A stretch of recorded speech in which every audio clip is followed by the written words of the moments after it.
फरीद हमारे सहयोगी हमारे साथ जुड़ गए इस वक्त सीधा श्रीनगर से। वहां पर क्या कुछ हो रहा है मीर फरीद, जल्दी से हमारे दर्शकों को दिखाएं, क्योंकि आज पूरी बाकायदा जानकारी दी गई है एयरपोर्ट में, मतलब श्रीनगर में एयरबेस में, अगर वहां पर हॉस्पिटल, हेल्थ सेंटर को, स्कूल को टारगेट किया गया है।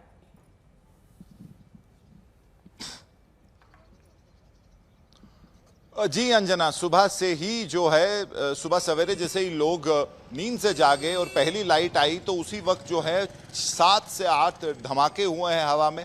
और फिर जो साफ हुई बात की, जो एयर डिफेंस सिस्टम है इंटीग्रेटेड, उन्होंने नष्ट किए हैं ये सारे खतरे। और अगर आप डल लेक की बात करें जहां मैं हूं, वहां भी जो है तकरीबन 2 प्रोजेक्टाइल जिनमें पेलोड था, जिनमें एक्सप्लोजिव्स थे, वो नष्ट किए गए हैं, जिनमें से एक सीधा डल के अंदर गया और आवाज नहीं निकली क्योंकि पानी में मजल हो गई आवाज, लेकिन वहां धुआं बहुत था। उसके बाद लोग वहां पहुंचे और जो इन्वेस्टिगेटर हैं उन्होंने कुछ डेब्रीज भी वहां से उठाई है। न सिर्फ वहां से बल्कि लज्जन में भी जो है एयर डिफेंस सिस्टम ने तकरीबन 2 ड्रोन और एक प्रोजेक्टाइल को गिराया है और वहां से भी जो है सैंपल उठाए। तो इन्वेस्टिगेशन भी हो रही है कि किस किस्म के जो है ये मिसाइल आ रहे हैं, किस किस्म के ड्रोन हैं, ताकि बेहतर तरीके से और बेहतर जो है ढंग से उनके खिलाफ कार्रवाई की जाए। लेकिन जो एयर डिफेंस सिस्टम है काफी इंटीग्रेटेड है। और अंजना, दिन में भी जो है, रात की ही बात नहीं, अभी तक सिर्फ रात में हमले हो रहे थे, दिन में 2 हमले हुए हैं। एक अवंतीपुरा एयरबेस पे, जिसको फिर एक बार ड्रोन को नष्ट किया है ईडी ने, और फिर जो श्रीनगर एयरपोर्ट है वहां भी एक ड्रोन को जो है मार गिराया है। तो दिन में भी हमले हो रहे हैं, अब रात में भी,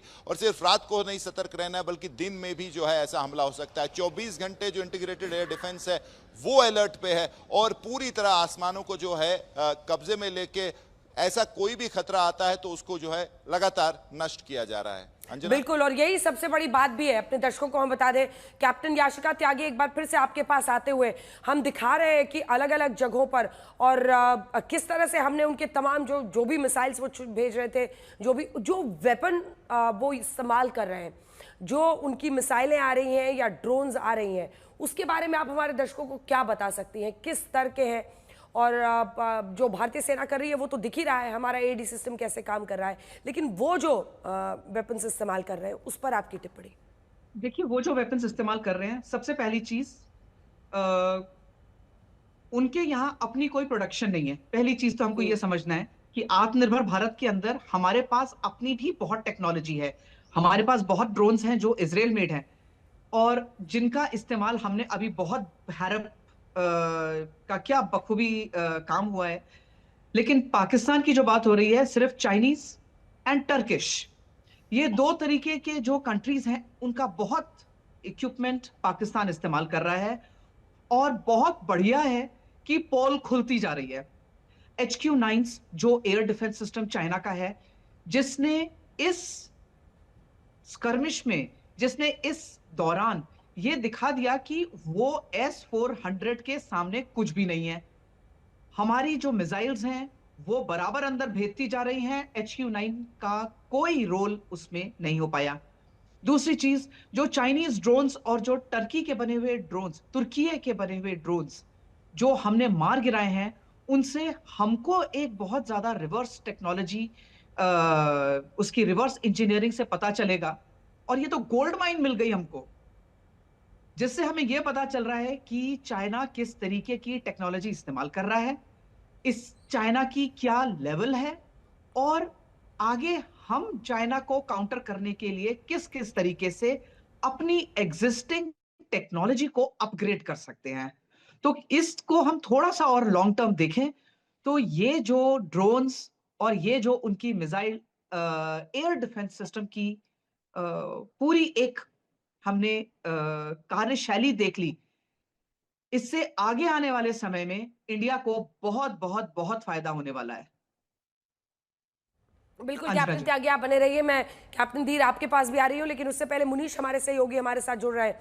और मुनीश, हर जगह पर दिखाई दे रहा है रिहायशी इलाकों पर, और आप तो जो ड्रोन गिरा हुआ दिखा रहे थे उसमें 2 सिलेंडर भी लगे हुए थे।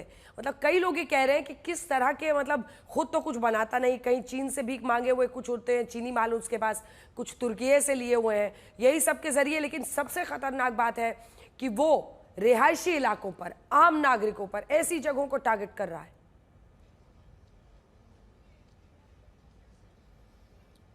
जी बिल्कुल अंजना, जो ड्रोन्स पिछले 2 दिनों में देखे गए, लगभग 18 से ज्यादा ड्रोन्स जो हैं वो अमृतसर में पाकिस्तान में भेजे हुए थे और इन सभी ड्रोन्स को इंडियन एयरफोर्स ने मार गिराया। लेकिन अंजना, जो स्ट्रेटजी चेंज हुई है उसे भी ध्यान में रखना पड़ेगा। शुरुआत में जो ड्रोन्स आ रहे थे वो सिर्फ सर्विलेंस के लिए आ रहे थे, लेकिन अब पिछले 2 दिनों से जो ड्रोन्स देखे गए, खास करके 3-4 ड्रोन ऐसे थे जिसमें बाकायदा भारी मात्रा में विस्फोटक था। और जिस अंजना आप बात कर रही हैं, आप जिस ड्रोन की, वो ड्रोन खास करके अमृतसर में खासा कैंट एरिया है उसको टारगेट करने के लिए ड्रोन भेजा गया था, जिसमें 10 किलो से ज्यादा विस्फोटक थे। 2 सिलेंडर उसमें लगे हुए थे, एक एक का वजन 10-10 किलो था, यानी कि टोटल वेट जो था 20 किलो का, और उसमें 10 किलो विस्फोटक थे। अगर वो किसी मिलिट्री एस्टेब्लिशमेंट पे या सिविलियन एरिया पे अगर गिरता तो भारी नुकसान हो सकता था। अंजना, मैं आपको ये भी बता दूं, जिस जगह पे हमारी मौजूदगी है वो इंडिया पाकिस्तान का बॉर्डर है। यहां से ठीक 23 किलोमीटर दूर, मेरे कैमरा पर्सन आपको दिखा सकते हैं, यहां से ठीक 23 किलोमीटर दूर लाहौर शुरू हो जाता है। वही लाहौर जिसके एयर डिफेंस सिस्टम को भारत ने सबसे पहले दिन में नस्तो नाबूद किया था। भारत पाकिस्तान की सीमा यहां से 1 किलोमीटर दूर शुरू हो जाती है और फिलहाल के लिए यहां पर सन्नाटा है। और जो आपको ये भी दिखा दूं किस तरीके की तैनाती, यहां पर पूरी बैरिकेडिंग कर दी गई है। आम दिनों में ये रास्ता खुला रहता था क्योंकि आगे जाकर बॉर्डर पर एक सेरेमनी होती थी जिसको बंद कर दिया गया है, लेकिन अब बीएसएफ यहाँ पे बैरिकेडिंग कर दी है, किसी भी आम शख्स को यहाँ पे जाने की इजाजत नहीं है। यानी कि पूरी तरीके से अब जो ग्राउंड पे सिचुएशन है वो कहीं ना कहीं अब गंभीर होती नजर आ रही है और इस तरह के हालात बन रहे हैं कि माहौल कभी भी बिगड़ सकता है, खास करके उस जगह पर जहां पे मौजूद हूं, क्योंकि यही वो संवेदनशील इलाका है अंजना, जहां पर पाकिस्तान पिछले 3 दिनों से लगातार कोशिश कर रहा है ना सिर्फ मिलिट्री एस्टेब्लिशमेंट को टारगेट करने का बल्कि रिहायशी इलाकों को भी टारगेट करने का। और इसी वजह से पिछले 3 दिनों में 3 मिसाइलें थी, 3 मिसाइलें पाकिस्तान ने छोड़ी, जिसको कि हवा में ही ध्वस्त कर दिया था भारतीय सेना ने, यानी कि वो कामयाब नहीं हो पाए। ड्रोन्स के जरिए लगातार अमृतसर में हमले करने की कोशिश की जा रही है, आम नागरिकों को निशाना बनाने की कोशिश की जा रही है, लेकिन अभी तक फिलहाल के लिए पाकिस्तान अपने सभी इरादों में विफल रहा है। और आसपास की अगर बात कर ले अंजना, चाहे पठानकोट की बात करें, गुरदासपुर की बात करें, इन सभी इलाकों में इसी तरह के हमले पाकिस्तान करने की कोशिश कर रहा है, क्योंकि पाकिस्तान कोई रूल फॉलो नहीं करता। अंजना, आपको ही पता होगा, आर्मी या 2 देशों के बीच में भी अगर लड़ाई होती है, रूल ऑफ एंगेजमेंट्स होते हैं, उसके भी अपने नियम कानून होते हैं। लेकिन पाकिस्तान एक ऐसा देश है जो खुद अपने देश में तो कोई नियम कानून बना नहीं पाया, लेकिन इस तरह के मौकों पर भी कोई रूल फॉलो नहीं कर रहा है। और इसी वजह से वो सिविलियंस इलाके, जहां पर रिहायशी इलाका है, लोग जहां पर रहते हैं, वहां पर वो टारगेट करने की कोशिश कर रहा है। लेकिन हमारे जो जवान है वो 24 घंटे तैनात है।